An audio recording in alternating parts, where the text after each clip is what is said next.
teman-teman di luar sekolah. Ya. Gue tuh selalu, even dulu SMA tuh selalu dicap kayak nggak usah nanya Maudi pasti dia nggak bisa. Oh gitu.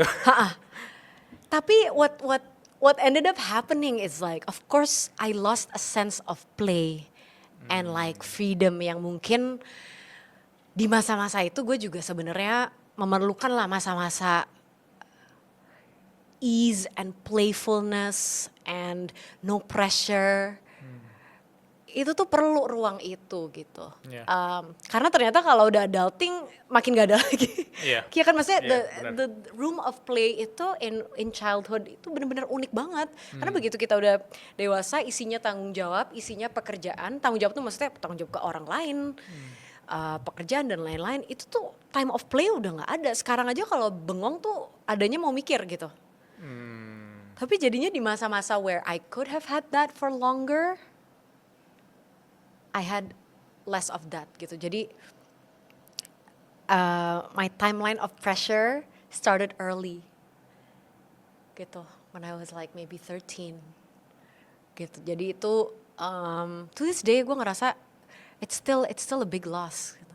Kayak waktu prom night gue cuma datang bentar doang, habis itu harus pulang karena besoknya udah ada kerjaan gitu. Jadi kayak gue nggak ada beberapa core memories mungkin yang gue jadinya nggak fully ngejalanin gitu.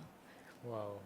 Makanya aku kalau ketemu orang misalnya kalau dia lagi di peak performance, aku pasti menanyakan sisi apa yang di-sacrifice, apa yang mungkin hilang dari dia atau apa yang harus dia korbankan untuk mencapai ke sana. Karena tidak ada orang yang mungkin kalau di teori di performance teori tidak ada yang bisa bener-bener imbang semuanya gitu ya.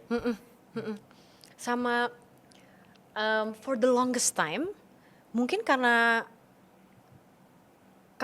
udah ngejalanin itu semua terus kayak bekerja dari kecil juga, terus mungkin punya sorotan publik walaupun nggak sebesar sekarang ya. Kalau masih merintis kan followingnya masih sedikit, yang tahu juga masih sedikit, tapi jadi kayak dari dulu tuh udah ada rasa tanggung jawab bahwa apa yang aku lakukan tuh ada implikasi lebih besar dari diri aku. Jadi freedom to make mistakes itu I haven't felt that way since I was maybe 12. Wow. Rasanya, and that to me is huge. I don't feel like I had the freedom to make mistakes. Kayak everything feels higher stakes aja gitu karena kayak